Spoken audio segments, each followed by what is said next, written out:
The Orion Wars had burned for so long that no one alive remembered peace.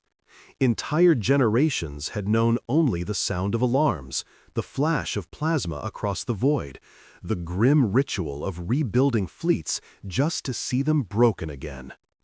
The galaxy itself seemed weary of the endless struggle, its once proud civilizations reduced to husks of paranoia and survival. Humanity, small and fragile in comparison to the Dominion's vast machine of conquest, had done the unthinkable. They had endured. And now, at the edge of extinction, they stood defiant one last time. Above the ruined blue marble once called Earth hung the Eidolon, the last of the old human carriers. Its hull was scarred and blackened, patched with mismatched armor salvaged from a dozen dead ships. Every corridor within echoed with the hum of dying engines and the soft murmur of exhausted crew who had long since made peace with their fate. Outside, the stars were veiled by shadows. The Dominion fleet, a living storm of steel and precision. Thousands of ships, dark and silent, encircled the planet like a noose tightening around the throat of a dying world. Admiral Asha Verdun stood at the center of the Eidolon's bridge, her uniform torn at the shoulder, the weight of 1,000 battles carved into the lines of her face. Her officers moved around her in silence, their hands steady, their eyes hollow. On the main screen, the Dominion's flagship loomed larger than any moon, its spires radiating cold, sterile light. From its center came the voice of the enemy, a deep, melodic tone, synthesized to sound calm and divine, echoing across every human frequency. "Humans of soul," it began, each word resonating with manufactured grace. "You have fought beyond expectation. You have defied inevitability. But this is your end. Accept your place in history, and we shall preserve your knowledge. Resist, and you will vanish, not in death, but in erasure. There will be no trace of you in the archives of the living galaxy." Asha's lips twitched into something between a smile and a grimace. The Dominion had always misunderstood humanity. They thought knowledge was what humans feared losing. They believed memory was fragile, that existence could be deleted like data. But humanity's strength had never been in preservation. It was in defiance, in the act of standing tall even when every rational law demanded submission. "Admiral," said Commander Rowan, her second-in-command, voice low, "they have us surrounded in all vectors. Our weapons are running dry. We can't break through their perimeter." Asha nodded slowly, not looking up from the tactical display. The Dominion fleet surrounded them like an iron halo, each ship pulsing with power. It would take seconds for them to annihilate the Eidolon once the order was given. "Then," she murmured, "we'll make our last seconds worth remembering." Around her, the bridge lights flickered as the ship's systems rerouted failing power conduits. Outside, flashes of light marked the death of the last few human escort ships. The silence that followed was suffocating. For the first time in the war, Earth's orbit was quiet. Too quiet. Rowan broke the silence. "Admiral, the Dominion is broadcasting on all channels again." "Put it through," Asha said. The same voice returned, smug and composed. "Your resistance ends here. You have shown strength, but strength without submission is chaos. The Dominion does not fear chaos, Admiral Verdun. It corrects it. Surrender your command, and your people may be permitted to live as subjects under our protection." Asha finally turned toward the holographic projection of the enemy's representative. A tall, slender figure materialized before her, a being of light and shifting geometry, its face unreadable. She stared into its hollow eyes. "You don't understand us," she said softly. "You never did." The figure tilted its head, curious. "Then enlighten us before you perish." Asha leaned forward slightly, her voice steady and calm. "We don't submit, we adapt. And when you think we're finished," she smiled faintly, "that's when we start over." The hologram flickered and vanished as she cut the transmission. She turned to her communications officer. "Prepare the relay." The officer hesitated. "You mean Protocol Solstice?" Asha nodded once. Gasps rippled through the crew. The Solstice Protocol was legend, an ancient contingency buried deep within humanity's classified archives, predating even the first encounters with the Dominion. It had been dismissed as myth, a desperate rumor whispered by soldiers who believed Earth had one final secret left in its bones. Rowan's voice dropped to a whisper. "Ma'am, activating that could destabilize entire sectors. We don't even know if it's still—" "It still works," Asha interrupted. Her voice left no room for argument. "And it's not a weapon, it's a reminder." She walked to the central command console, brushing dust from its surface. The old encryption interface shimmered to life, its symbols ancient but still functional. Asha placed her hand on the reader, and the ship's AI recognized her clearance code, one that hadn't been used in 2 centuries. A deep hum vibrated through the hull as the Eidolon linked to a network buried so deep in the solar fabric that even the Dominion sensors couldn't detect it. "Signal ready," said the communications officer. "But Admiral, once it's sent, there's no recall." Asha's gaze lingered on the viewport one last time. She looked upon the Earth below, blackened and scarred, yet still beautiful. She remembered the way the oceans had glittered when she was a child. She remembered her father's voice saying, "The stars are not our enemies. They're just waiting for us to catch up." She whispered, almost to herself, "Then wait no longer." Her hand touched the console. The command sent. A single pulse left the Eidolon, invisible, silent, older than the war itself. It passed through orbital debris, through the shattered hulls of fallen ships, through the dust of dead moons. It traveled into the deep, where no Dominion ship had ever looked, awakening ancient circuits buried beneath lunar rock, inside the red dust of Mars, within the gas-veiled storms of Jupiter. The message was only one word. Simple, perfect, irreversible. Now. And somewhere, far beyond human reach, something heard it and began to move. The word now traveled farther than any ship, faster than any pulse of light. It was not sound nor code as the Dominion understood it. It was an awakening, a spark that moved through the forgotten arteries of a sleeping giant. Across the void, through systems long declared lifeless, the ancient pulse rippled, and the ghosts of human creation began to stir. In the deep shadow of the lunar South Pole, buried beneath miles of frozen regolith, an old transmitter opened its metal eyes for the first time in 2 centuries. Dust fell in slow, silent cascades as gears the size of houses rotated back into alignment. It had waited in darkness, listening for a word that had never come, until now. With a low hum, it sent its reply, a resonance that vibrated through the solar lattice like a heartbeat. That vibration was felt not by life, but by the dead machinery humanity had left behind.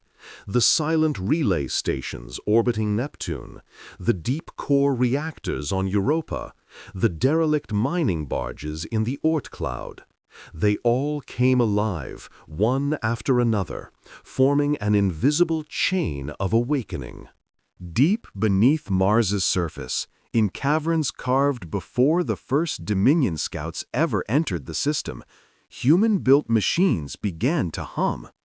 They were part of an old project called the Stellar Forge Initiative, a name long forgotten even by the Earth governments that had authorized it. Back when humanity first discovered how to manipulate the quantum balance of stellar matter, they had dared to plant seeds inside stars, machines designed to stabilize fusion, to harvest energy directly from solar cores. The project had been abandoned when humanity turned inward, consumed by politics and fear. But the seeds had remained, waiting, listening. The pulse from Earth reached them now, and they answered. In distant systems, the Dominion fleets continued to encircle the remnants of humanity's resistance. Their admirals dismissed the strange energy fluctuations in nearby stars as cosmic noise. But the readings grew stronger, too rhythmic to be random. "Report," barked High Strategos Viren aboard the Dominion flagship Cthulhu Sovereign. His staff scrambled to interpret the data. "Multiple stars in human Sector 12, showing synchronized emission patterns, Strategos. Their magnetic poles are shifting." "Shifting?" Viren's crystalline eyes narrowed. "Stars do not shift in unison." "Unknown cause, sir, but the energy signature, it's artificial." For a moment, Viren hesitated. He had fought humans for most of his military life. He had studied their history, their art, their strange irrationality. They were clever but reckless, inventive but doomed by their own emotions. They were resourceful to the point of irritation, but this? Manipulating stars themselves? It was impossible. And yet, across the Dominion-controlled systems, stars began to pulse, each one following the same rhythm, the same beat, as if the galaxy's heart had started to throb to a new, alien tempo. Back aboard the Eidolon, the bridge glowed with new light as the crew watched the sensor displays fill with activity. Commander Rowan's voice trembled. "Admiral, energy readings are surging across multiple sectors. Sir, it's coming from the stars themselves." Asha Varden didn't answer, her eyes fixed on the spreading wave of synchronized activity. She knew what she was witnessing, what they had been preparing for generations. The last, desperate whisper of a dying species to the cosmos it had once worshipped. "Dominion ships are recalibrating sensors," said the communications officer. "They're confused, sir. They don't understand what's happening." "Good," Asha said quietly. Outside, the first sun in centuries changed color. The old red giant in the Persean corridor flared brilliant white, shedding its age in a burst of light that spread for millions of kilometers. The Dominion fleet orbiting it never had time to react. They vanished in silence, consumed in the star's rebirth. But this was only the beginning. Throughout human space, dormant forge reactors awoke inside the hearts of their host stars. They began to hum, not in sound, but in the electromagnetic whisper that transcended physical barriers. The stars themselves started to communicate. Their light pulsed in coded rhythm, a message older than language. The Dominion's instruments struggled to interpret it, translating fragments of pattern, attempting to quantify what could not be measured. "What are they doing?" Viren demanded aboard his flagship. "What is this signal?" The Dominion's most advanced computers returned only one word, a human one, impossible in its simplicity, yet undeniable in its presence. "Now." The Strategos' composure cracked. How could they? "No, that's not possible. It's interference. It's corrupted data." But his voice wavered, and his officers could hear the fear beneath his defiance. The stars brightened further. Their radiation signatures spiked beyond measurable limits, bending space-time around them. Dominion communications began to fail.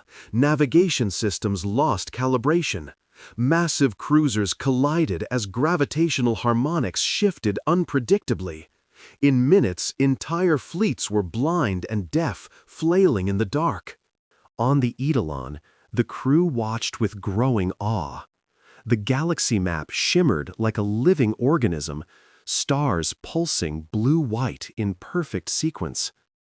"Admiral," Rowan said, almost whispering, "it's like they're answering us."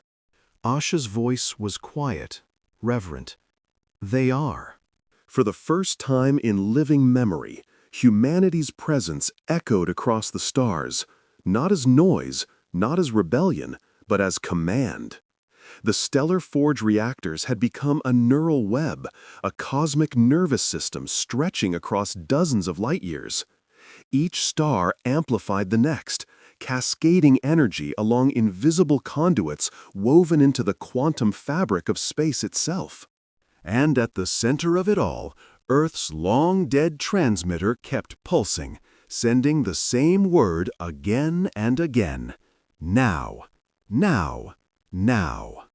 Dominion ships, once symbols of supremacy, now drifted helplessly in the glare of suns that refused to obey them. Some tried to flee into hyperspace, but the gates they used bent inward, collapsing into whirlpools of light.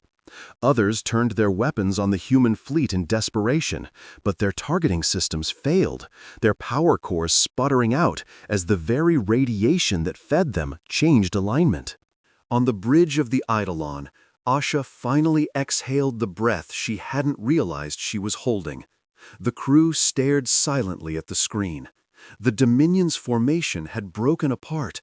Ships collided, their engines flickering out as gravity itself betrayed them. Rowan turned toward his admiral, eyes wide. "Admiral, how is this possible? What did we just do?" Asha looked out through the viewport, where the stars had begun to shimmer in unison, their light reflecting in her tired eyes like the glow of old fire rekindled. "We reminded the galaxy," she said softly, "who taught the stars to burn." And as the Dominion's fleets began to die in the light of their own arrogance, humanity's whisper continued to travel further and deeper into corners of the universe untouched by war. The stars heard. The galaxy listened. The old promise of human defiance, written in the very code of creation, had awoken once more. In the aftermath of the awakening, the galaxy entered a silence so profound it seemed the cosmos itself was holding its breath. Dominion sensors burned out from radiation overloads. Entire fleets drifted, powerless, amid systems that no longer obeyed their physical laws. But for humanity, those few remnants huddled on half-dead ships and scattered colonies, the silence was not fear. It was awe. The whisper had worked. The stars had answered. Admiral Asha Verdun stood alone at the viewing deck of the Eidolon, her reflection hovering over the impossible sight beyond the glass. Dozens of stars, each hundreds of light-years apart, now pulsed with identical rhythm, like neurons in a colossal brain.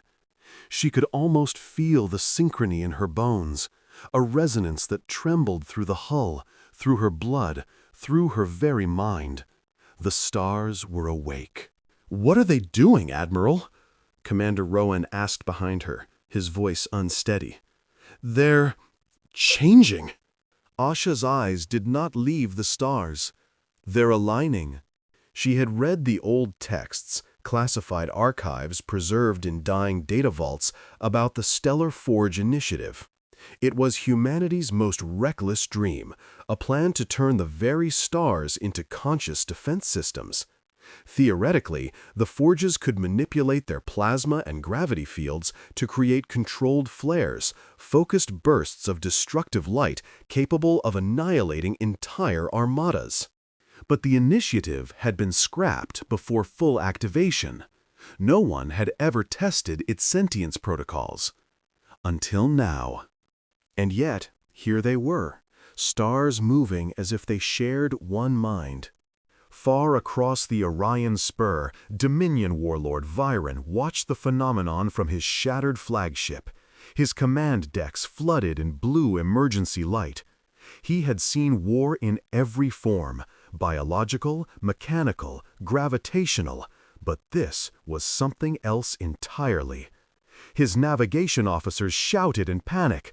"Gravitational wells fluctuating! Stars are forming unstable magnetic bridges! Sir, entire constellations are linking!"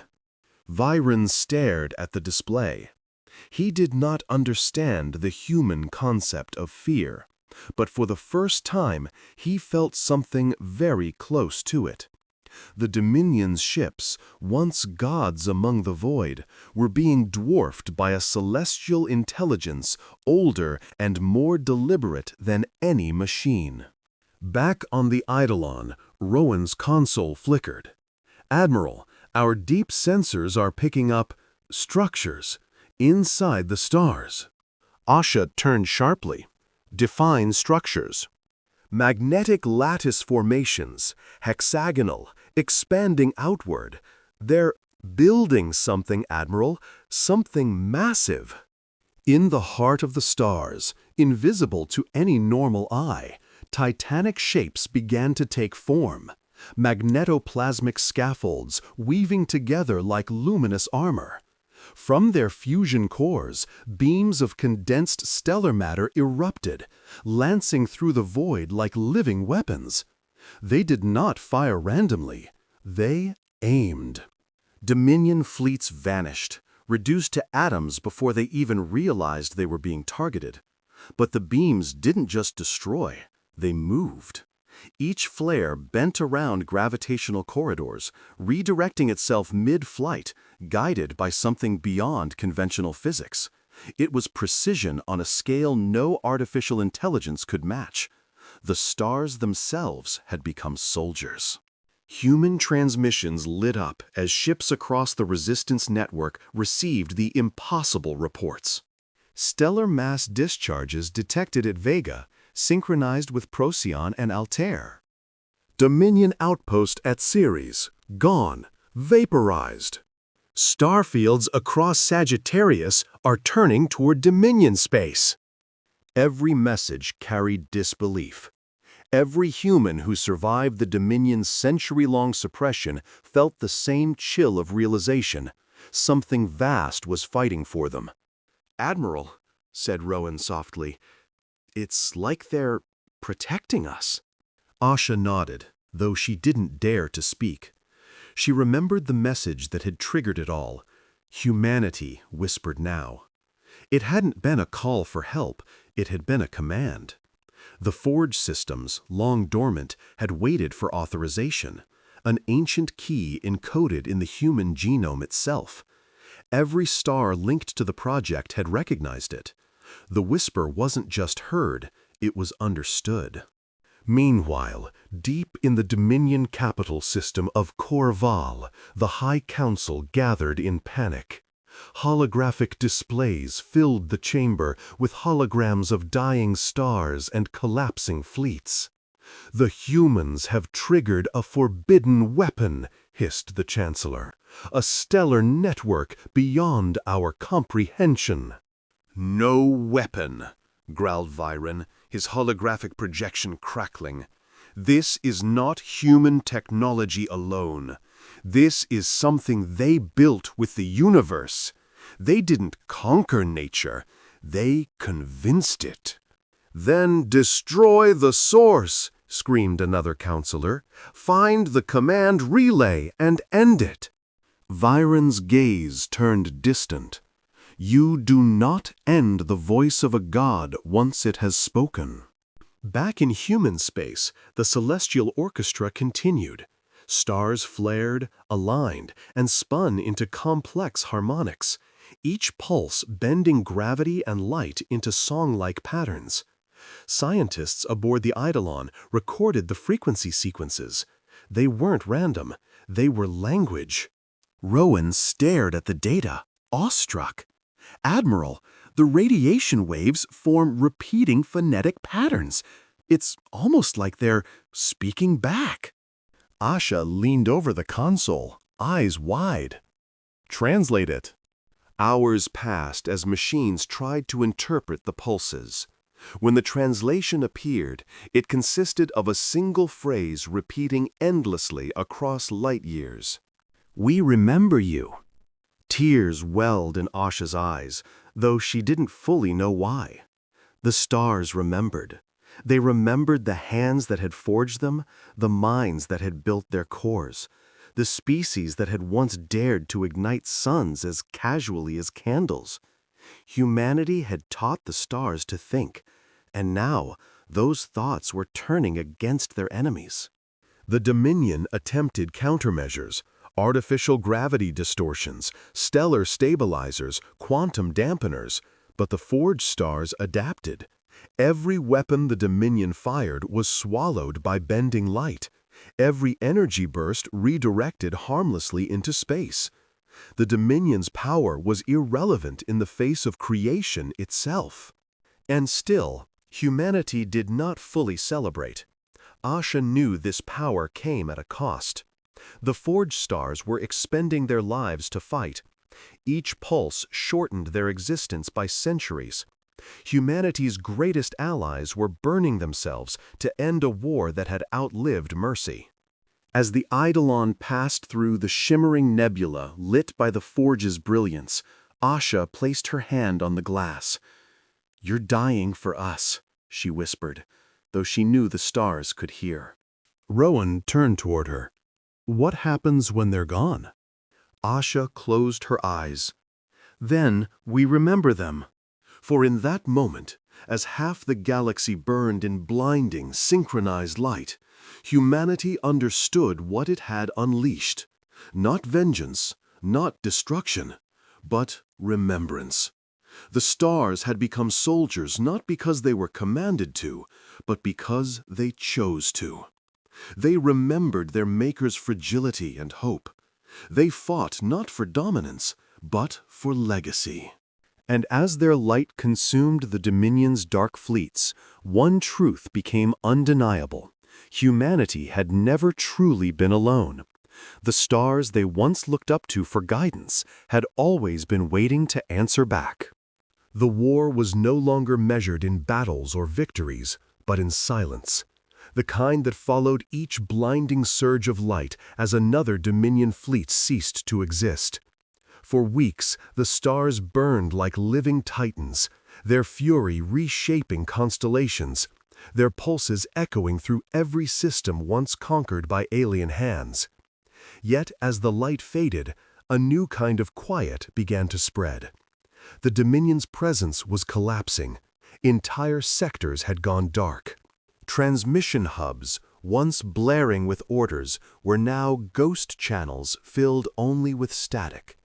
The galaxy was being unmade by its own arrogance, and humanity stood at the threshold of its aftermath. Asha Varden's command ship, the Eidolon, drifted through the wreckage of what was once the Dominion's proudest stronghold, the Kelveron Reach. The system's twin suns flickered weakly now, exhausted from their participation in the Forge's wrath.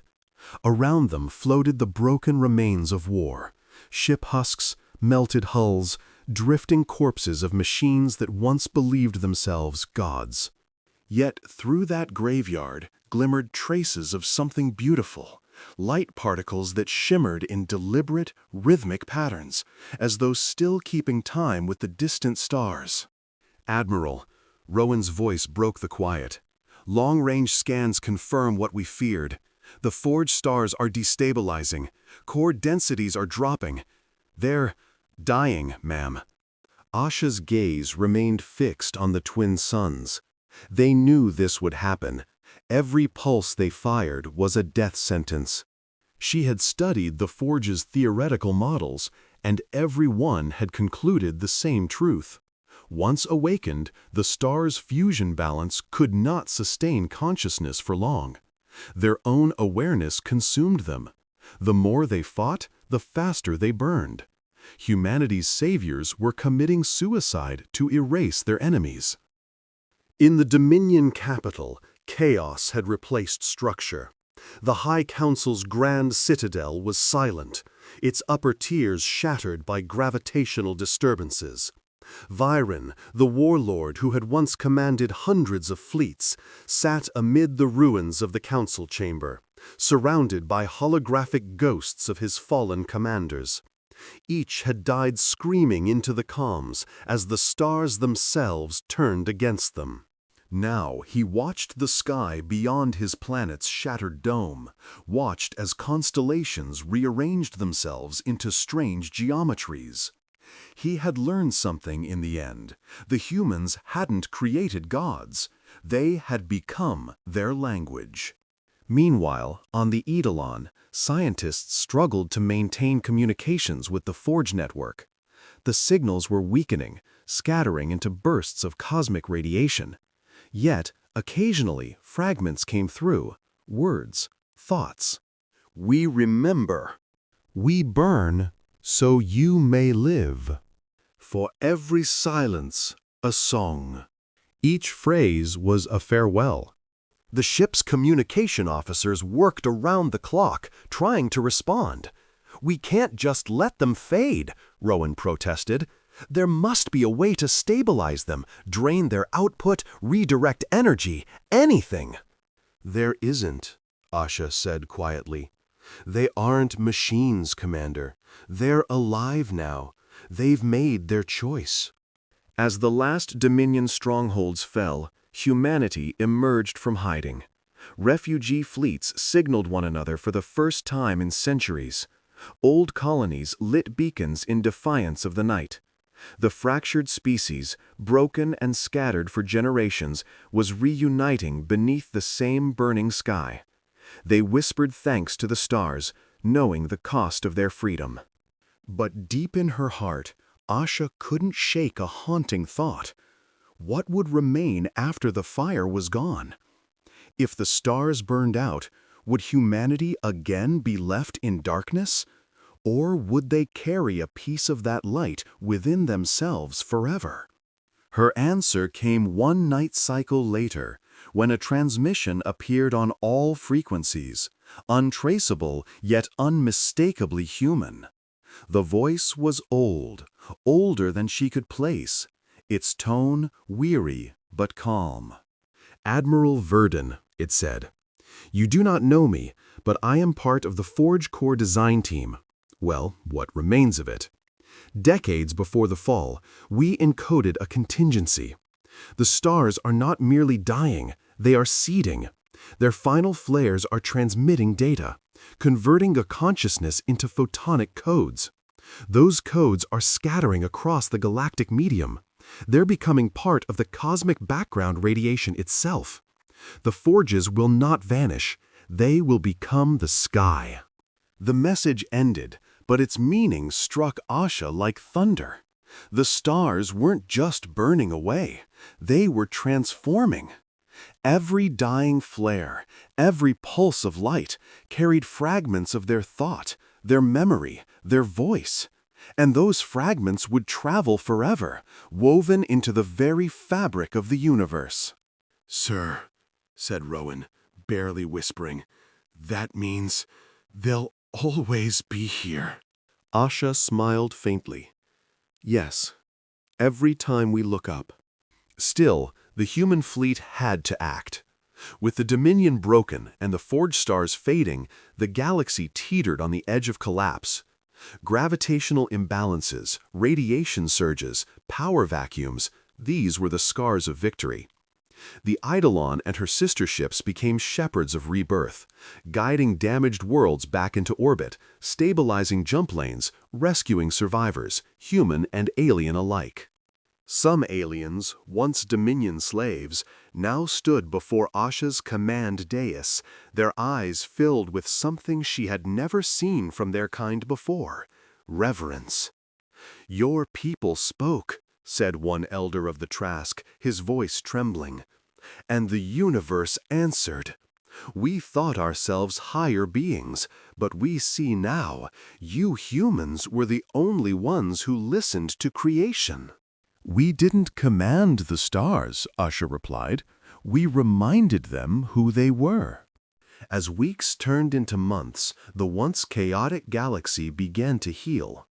The great Dominion banners vanished from its worlds, replaced by makeshift peace treaties carved into the ruins. Yet, even as civilization returned, strange phenomena began to emerge. Pulsars pulsed in sequences that mirrored human speech. Nebula formed shapes that resembled faces. And in the deepest voids, explorers swore they heard whispers carried on cosmic radiation, soft, ancient voices repeating the same phrase, "We are still here." On the anniversary of the whisper, when humanity had first uttered "now," Asha stood once again before the viewport of the Eidolon, watching a dying star collapse into a newborn nebula. "They're not gone," she murmured. "They just changed form." Behind her, Rowan approached quietly. "Do you think they'll ever come back?" Asha turned to him, eyes reflecting the nebula's glow.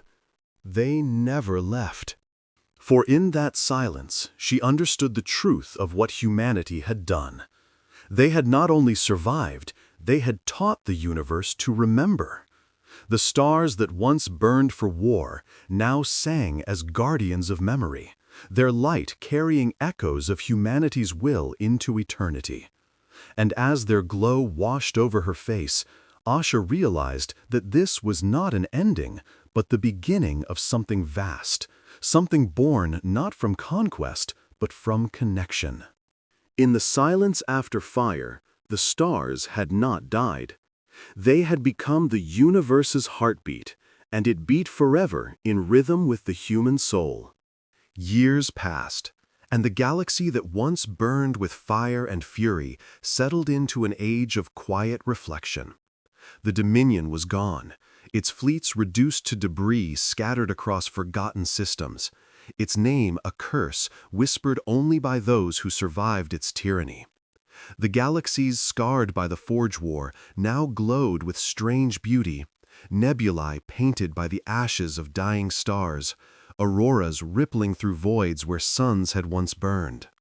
Humanity stood reborn among the ruins, humbled yet luminous, the architects of a miracle they could barely comprehend. From the bridge of the Eidolon, Admiral Asha Verdon watched as the first of the new generation fleets prepared to depart. The ships were not like the war machines of old. They were graceful, organic, powered by photonic cores seeded from the remnants of the forge.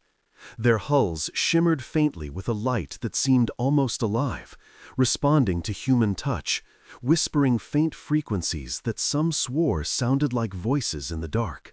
They were not weapons. They were reminders. Humanity had learned from its near extinction. The Council of Sol, newly reformed, declared that the age of dominion and destruction was over. The new mandate was exploration, not of conquest, but of communion. Every new ship carried emissaries, not soldiers. Every fleet bore gardens, libraries, and songs encoded in light.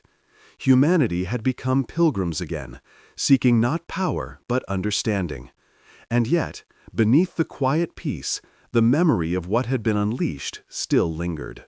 For even now, centuries after the whisper, the stars had not fallen silent. Across the galaxy, pulsars continued to flicker in synchronized patterns. Quasars hummed with low frequencies that matched human heartbeats, and cosmic radiation sang faint melodies when translated through quantum receivers. Astrophysicists called it the echo network. Philosophers called it the voice of creation. But among the people, it was simply known as the Star Song. Children born after the war grew up hearing stories of how humanity had spoken a single word and the universe had listened. To them, the Star Song was proof that the cosmos was alive, and that somewhere, in ways science couldn't yet explain, the forges still watched over them. Asha, now older, her hair streaked silver by time and radiation, spent her final years traveling from colony to colony, helping rebuild, teaching what little she still understood of the past. On the Centauri outpost, a settlement built upon the ruins of an old Dominion relay, she often sat under the dome of its observatory, gazing at the endless horizon of stars. One night, as the atmosphere shimmered with auroral light, a young officer approached her. "Admiral," he said, almost shyly, "is it true what they say, that when humanity whispered, 'now,' it wasn't just an activation code, that it meant something more?" Asha smiled faintly, eyes reflecting the cosmos. Yes, it wasn't a command, it was a decision. The word "now" was never meant to awaken machines. It was a promise that humanity would no longer wait for permission to exist, that we would no longer hide or beg or kneel. She looked up at the vast sky. When we whispered "now," we told the universe that we remembered who we were. The officer followed her gaze, and the stars answered. "They always do," she said. That night, Asha dreamt of the war, of suns awakening, of ships burning like candles against the void, of the voice of the forges whispering through her mind. But when she awoke, the memory was not of fire, but of light. It was calm. It was alive. Days later, her ship intercepted a signal unlike any other, an impossibly faint transmission coming from deep intergalactic space. At first, the crew thought it was background radiation, but when the signal was decoded, it revealed structure, organized frequencies that repeated in symmetrical intervals. The scientists compared them to ancient forge patterns, and after months of analysis, one undeniable truth emerged: the transmission was human in origin. Not from any existing fleet, not from any known colony. It came from beyond, from a point where no ship had ever gone. When the signal was finally translated, it was only one sentence: "We are still building." The bridge went silent. Some thought it was a trick, an echo, a fragment of old code finally bouncing back. But Asha knew better. The forges had not died. They had gone further, beyond the galactic rim, beyond time itself, continuing their work in the void between stars. Humanity's creation had transcended existence, weaving itself into the architecture of the cosmos. "Admiral," Rowan's voice said over comms, older now, soft and tired, "what do we do with it?" Asha smiled, her eyes glistening. "We answer." That night, humanity transmitted a single word back into the dark. Not through radio, not through quantum burst, but through light itself, beamed through every observatory, every ship, every heart that still remembered. The word was simple, and it burned brighter than any sun. "Together." The response came days later, not in the form of words, but in light. Across the galaxy, stars flared simultaneously, forming a pattern so vast it could only be seen from interstellar distances, a spiral of living flame, a symbol that mirrored the human fingerprint. The universe had remembered its makers. From that day on, humanity no longer spoke of gods or destiny. They spoke of kinship. They spoke of being children of the stars, not rulers, not conquerors, but participants in something eternal. The old fears faded, replaced by reverence. The Dominion's ashes became the soil of new life. And across 1,000 worlds, civilizations, human and alien alike, built monuments not to war, but to memory. Generations later, as the Eidolon's successor fleet sailed into the void, its engines glowing with the light of living stars, the ship's AI recited the final entry of Asha Verdon's log, a voice preserved in crystal clarity. Once we whispered, "Now," and the universe listened. Once we called to the stars, and they became our guardians. But the greatest truth we learned was this: the stars were never ours to command. They were waiting for us to remember that we were part of them. We are the echo of their birth, the song of their light. And when the darkness rises again, as it always will, we will not be afraid. For the stars will answer, not because they owe us, but because we are one and the same. As her words faded, the fleet vanished into the depths of space, their trails leaving soft ripples of light in the void. Somewhere far beyond the galactic rim, the stars shimmered in response, whispering through the endless dark, "We remember you." And in that moment, the universe itself seemed to exhale, not in destruction, but in peace. The fire that once consumed worlds had become illumination, and the war that once defined a species had transformed into harmony. Humanity had not conquered the stars, they had become their voice. The age of echoes had begun, and it would never end.